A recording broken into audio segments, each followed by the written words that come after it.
Erica Thomas is a Georgia State representative and an advocate of gun control, and she joins us tonight. Representative Thomas, thanks for coming on. Thanks for having me, Tucker.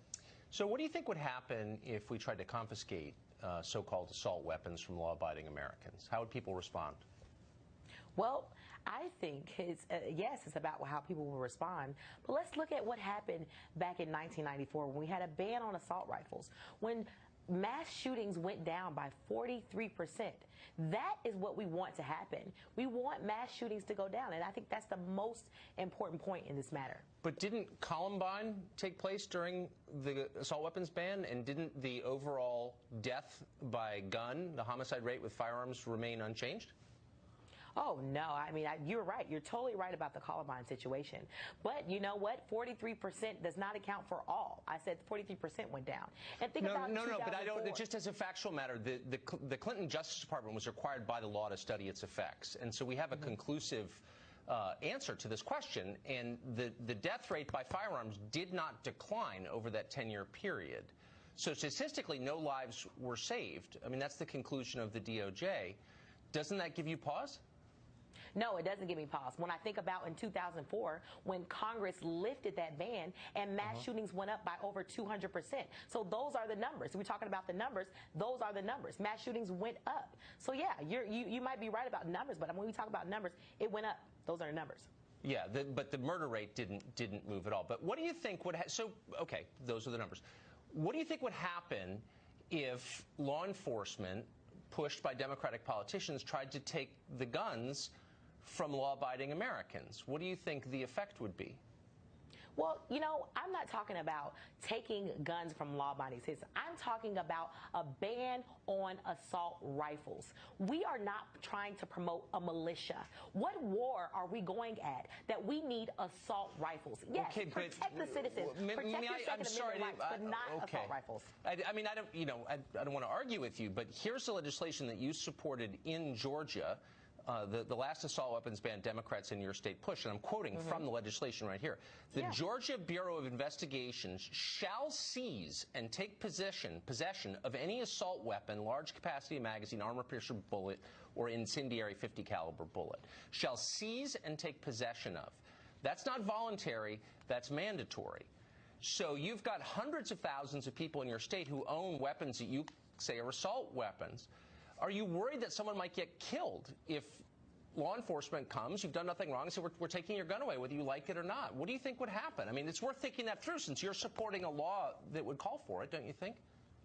You know, what I'm worried about is when the Constitution was made and when the Second Amendment was made, it stated that, of course, the Second Amendment. But let's talk about when it was made. That was when assault rifles, you had to take several minutes to reload an assault rifle. And now it's for several seconds. So let's review that law. Technology is very different. I'm not saying get rid of it, but let's review that law again. Okay, but you keep dodging my question, and most people do, but I think it's important because we're getting to a point where actual legislation has been sponsored and will be again, saying that the government needs to take people's weapons by force. And if you really care about preventing deaths, I wonder if you're concerned even a little bit that there might be a violent reaction to that. Is that a crazy thing to suggest? You know what? It's not a crazy thing, Tucker. You're totally correct. By force is not what we want to do. That's what the law says. Hold on. That's the law that you supported. I live in Georgia, and in Georgia we are a red state. I'm not about taking anything by force. I'm not about. Then why did you support a law that says that the state shall seize and take possession of these guns? What I support is saving lives. And what saving lives is ban on assault rifles. These kids are out here and they are stating that we need to put a ban on assault rifles. Okay, I understand. I mean, I think we both agree. We're both against killing, of course. Yeah. I just have real concerns about the effect of the law that you supported, but you don't want to address those. Let me ask you this question then. The overwhelming majority of gun deaths in this country are caused by handguns, not by so-called assault rifles. It's a tiny percentage. So why are we banning the gun that causes a small percentage of killings but leaving the guns that cause the majority legal? Why does that make sense? You may, and I understand what you're saying, you may say that it's a small percentage, but when it's your brother or when it's your sister being assaulted by an assault rifle, it's not a small percentage. But what about the brothers and sisters by an assault rifle is not a small percentage. And when it comes to your family member don't demagogue it with me. I'm not demagoguing. I'm not in any way downplaying the significance of anyone. No, hold on. I'm not downplaying the significance of anyone's death. Of course, I'm as concerned as you are. I'm just wondering why, since assault rifles, relatively speaking, cause few deaths, handguns cause the overwhelming majority of deaths. Why are you not calling for banning handguns and seizing and taking possession of handguns? I don't know why, if you care so much about gun violence. But I would ask you the same question. Would you call for a ban on handguns? No, you wouldn't. So that's not the question at hand. The question at hand is a ban on assault rifles. People have a gun as a tool. Fewer American households have guns than they did 40 years ago, and yet the incidence of mass shootings is So why can we not put a ban on assault rifles? That's the question. Why not? Well, because you have over 100 million semi-automatic weapons in the United States right now. What do you do with those? Do you go to people's homes and take them? That's a real question. If people want to have assault rifles, join the military. But what if they don't want to give up their guns? The military. That is why we need assault rifles to defend our country, not to shoot our kids in America. That is what is happening. That is what happened at Parkland. I'm trying to ask you adult questions. You can give up. You can give up if you want. Well, media coverage of the weekend's anti-gun marches was a lot like what you just saw. It was overwhelming. It was deeply one-sided. You think the Second Amendment still applies to Americans? Well, then you're obviously evil. That was the message. Watch. There's really a handful of marches that you remember, that our town remembers: the civil rights marches of the 60s, the abortion rights marches of the 80s and 90s, Tea Party, Million Man March. I think about those things.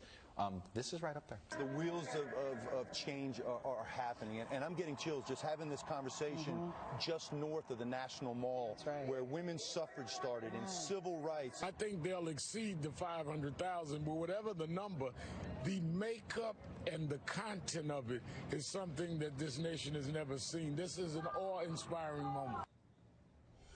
Joe Concha writes about the media for The Hill. He watches a lot of television as a result of his job. He joins us tonight. So, Joe, there are people on the stage over the weekend who said, and we repeated some of what they said, if you disagree with me on gun control policy, you're on the side of killing children. You're in effect sympathetic to murderers. That's a pretty extreme thing to say. Did anyone covering this point that out, or did it just slide like that was normal? Oh, it slid because it is somewhat normal. If you've listened to the rhetoric on college campuses over the last couple of years, you're either with us or against us, and we're going to shout you down or even not allow you to speak if you differ from our point of view. I didn't hear a lot of talk about Grand Mills High School in Maryland, where an officer, or at least a resource officer, took out the shooter before there could be any further loss of life. One girl, unfortunately, did pass away last week. So that's obviously a solution that wasn't allowed to be presented, because in the minds of many of the people that were organizing this event, there is only one solution. That's an assault weapons ban. And, you know, you could agree or disagree with that, but you've got to allow other ideas to be presented to such a comprehensive problem. We've had 25, 26 mass school shootings at elementary schools, fatal ones, or high schools since Columbine in 1999. So let's hear some other ideas, or let's hear about also the failures of law enforcement, and if our police officers, they weren't in Broward County, ready to engage when these sort of things happen. Were the 4 armed deputies standing outside the high school in Parkland and who allowed this massacre to happen, were they mentioned at all? Did you hear anybody make reference to them?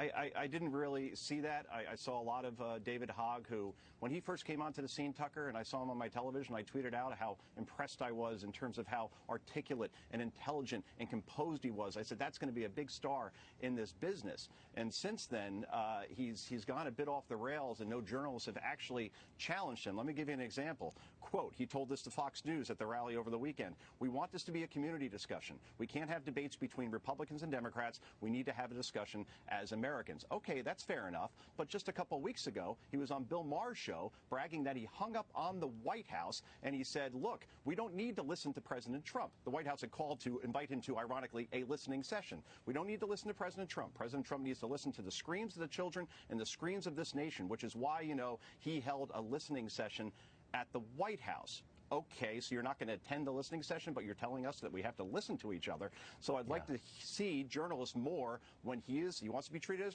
an adult, and he has every right to his opinion. You need to challenge some of the things that he's saying. No, or else you can't it's just do that. be... No, you can't, because as Ben White at Politico reminded us, that would be dehumanizing the children. So you have to sit back obediently and pretend that they're wise. So the anti-gun coverage moved pretty briskly into the coverage of Stormy Daniels, the porn actress. This is now dominating cable news for how long, would you say, and to what end? Well, it reminds us a lot of 2014 and the Malaysian jet that went missing. It seems to be the only story that's out there. But I'm telling you, this doesn't move the needle one bit, Tucker, because I looked at the RCP average for President Trump's approval ratings, and now it's creeped up to 42%.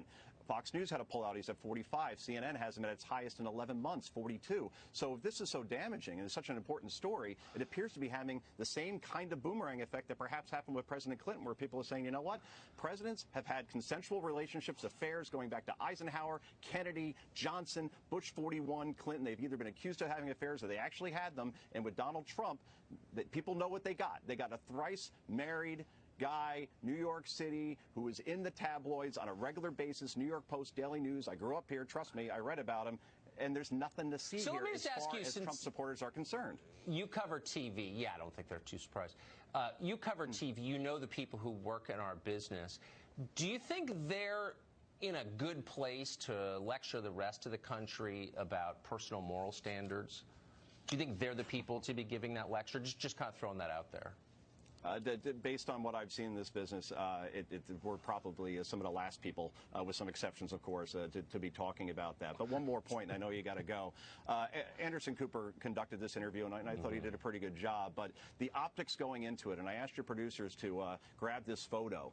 It was of him and of Stormy Daniels and of her lawyer, and they're all arm in arm. And this was taken either right before or after the interview. And I think if you're a Trump supporter, you saw that and you said, boy, I don't remember Mike Wallace or Bob Simon ever posing with the person that I'm about to interview arm in arm along with the lawyer to the side. So if I was Anderson, it wasn't his photo, I would have asked out of that situation.